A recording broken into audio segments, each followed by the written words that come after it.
Que a ideia é que o mesmo grupo que atazanou a vida dele e tal, encheu também o meu saco da minha esposa. Eles perseguiram a gente. Vamos colocar o por muito contexto, né? tempo, O Marcelo o Marcelo contou aqui. Qual que era o contexto? Que você foi perseguido pelo grupo que você participava. Sim, eu saí, né, da Irmandade, da seita satânica que eu fazia parte. Evidentemente, eles procuram rechaçar.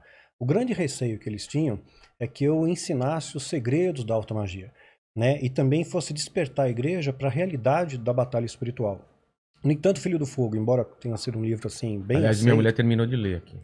então assim, bem vendido, tal, bem conhecido, né, a igreja não teve esse despertar. Porque a Bíblia já diz que no final dos tempos o amor vai se esfriar. Então fica difícil realmente você regar, né, onde falta amor. Então tem o remanescente fiel, claro, né, que está aí, né, mas realmente a grande maioria ainda está com o amor esfriado. Então, quer dizer, não teve a repercussão que eles imaginavam. No começo, eles me perseguiram veementemente, né? Então deram um tiro na minha porta, mataram meus animais de estimação, telefonema de madrugada. Foi assim um terror psicológico muito grande. Aí, com o passar do tempo, né, aí eles vão vendo que, pô, não aconteceu nada, hoje não me incomodo mais. Eu até, às vezes, troco e-mail com alguns. Isso é o que você viu, né? É o que eu vi. E espiritualmente? Você tem como se proteger disso? Eu acho que quando você está na luz, as trevas se dissipam, Não tem né? como? Não tem como. É luz e trevas, né? Se entrar com uma lanterna no ambiente escuro, a luz prevalece sobre as trevas, elas não prevalecem sobre você. Provérbios 26:2 fala que maldição sem caso não encontra pouso. Então, minha âncora, minha bússola é a Bíblia e Deus é o meu ar. Então, quando você pega o contexto até de Provérbios, é interessante que ele faz uma alusão às andorinhas, às aves migratórias. Então, diz assim como a andorinha vem e vai, assim a maldição sem causa não encontra pouso. Significa que se algum feiticeiro faz um encantamento contra mim, e eu estou blindado, né, com Cristo, eu estou cheio do Espírito Santo, eu procuro ter uma vida com Deus, não é aquele crente fake, né? Sim. Eu procuro ter uma vida com Deus realmente, amar a Deus e amar ao próximo como a mim mesmo.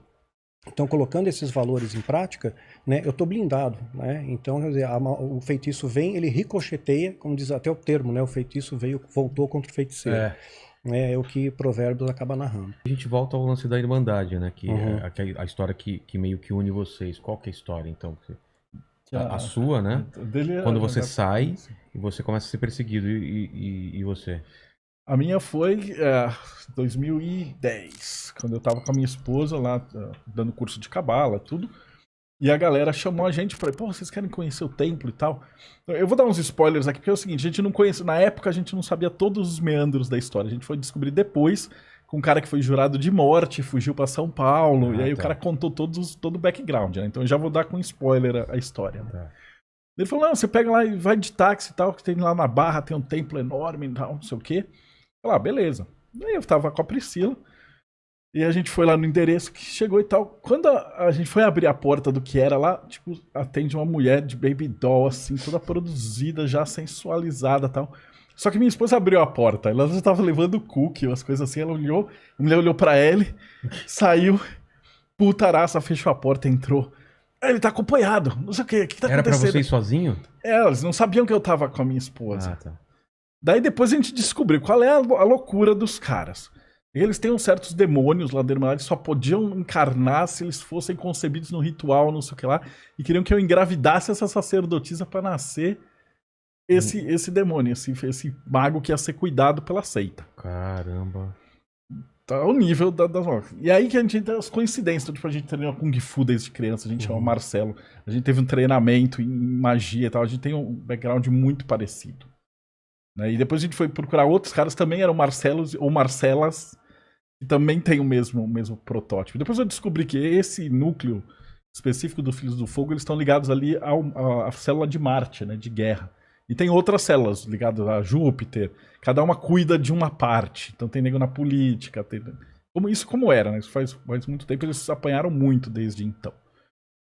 E aí o processo foi esse, depois ela troca de roupa, vem...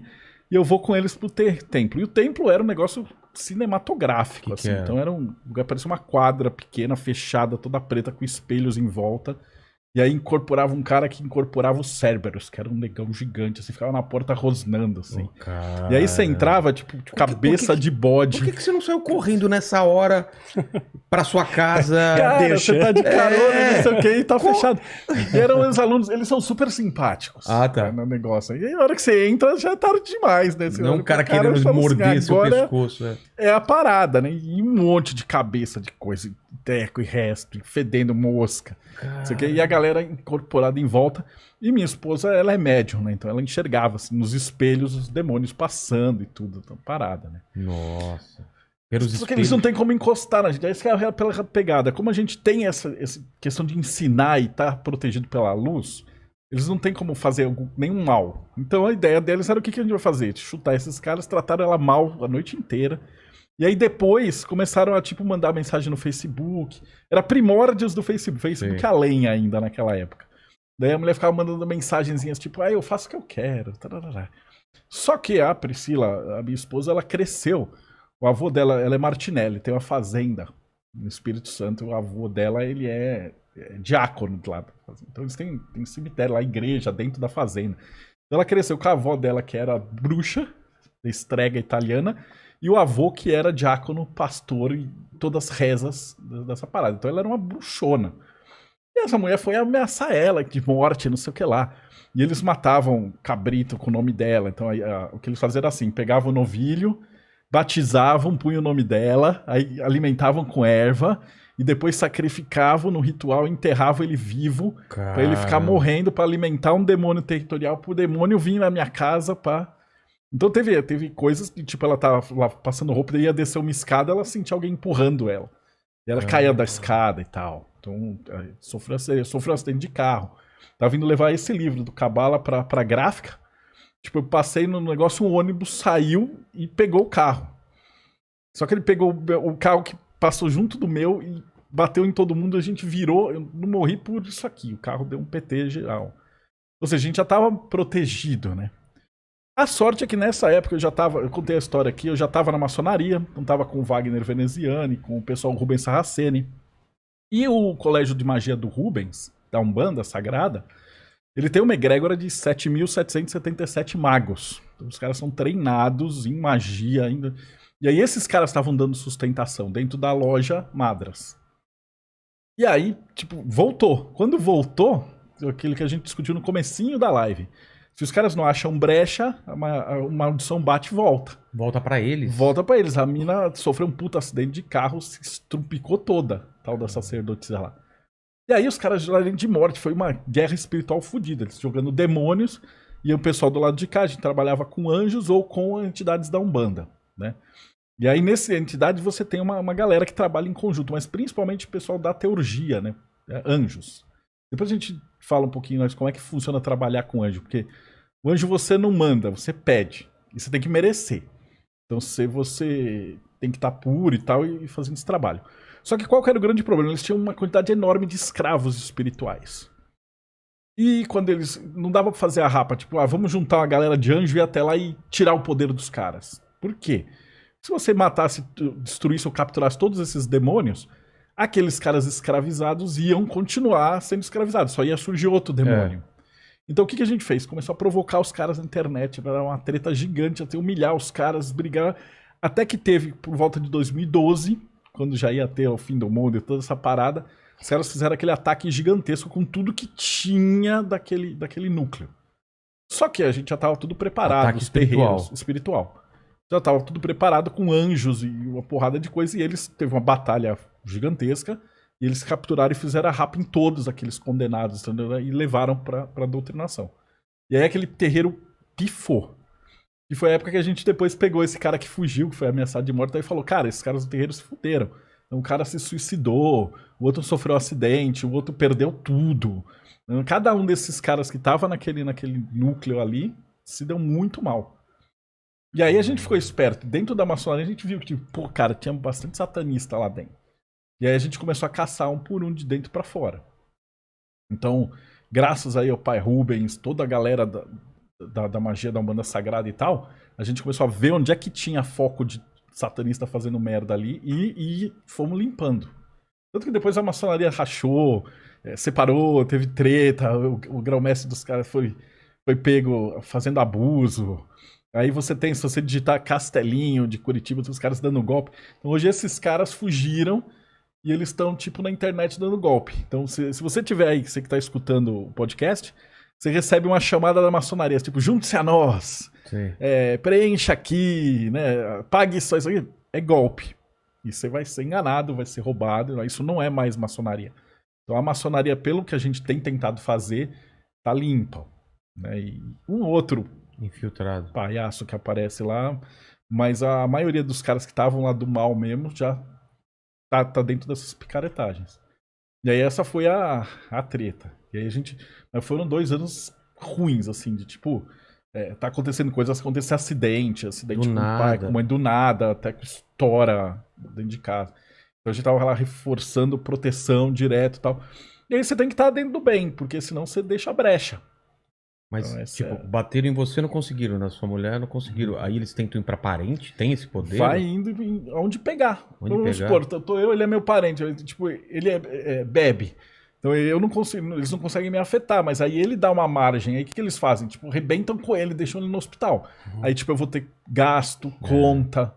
O objetivo é enfraquecer o alvo. Entendi. Então, por exemplo, no caso dele, pegaram animal de estimação. Imagina, né? A dor que não dá assim, pra matar um bichinho, cara. Ele foi muito resistente. Porque é o quê? É pra te quebrar, cara. Aí você fica mal, você fica deprimido. Então... Mas você tinha essa consciência? Você também, Mastral? Vocês tinham com essa consciência? Você falou, putz, eu não posso enfraquecer? Eu tive a sorte... Ou é humano, não tem como. Você acaba também ficando... É humano, a gente tem altos e baixos. Paulo chegou a dizer, abatido sim, derrotado não, né? Mas ele também afirmou que nada vai me separar do amor de Deus. Então, o fato de você ser cristão não te isenta de passar por aflições, por dificuldades. Paulo foi preso, açoitado, tudo. Nos dias de hoje, vamos dizer que Paulo era satanista que estava com brecha. Né? Porque toda hora tinha uma zica com dele. Toda hora preso, açoitado, apedrejado, naufrágio. Caramba. Só tinha problema na vida dele. Tanto é que quando ele se converte, os próprios apóstolos duvidavam da conversão dele. Pô, esse cara perseguia cristão, agora vem dizer que está do nosso lado. Acharam estranho. Então isso faz parte da jornada cristã. Você vai ter luta, vai ter problema, vai ter conta para pagar, vai pegar trânsito, vai ficar doente. A diferença é que Deus te dá força para a travessia do deserto. Não te impossibilita de passar pelo deserto, mas Ele te dá força nessa travessia.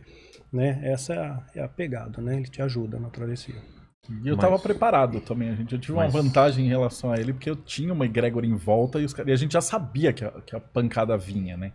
Mas isso então, faz diferença você ter várias pessoas orando junto com você? Quer ver um exemplo? Eliseu era um cara extraordinário, recebeu a unção dobrada de Elias.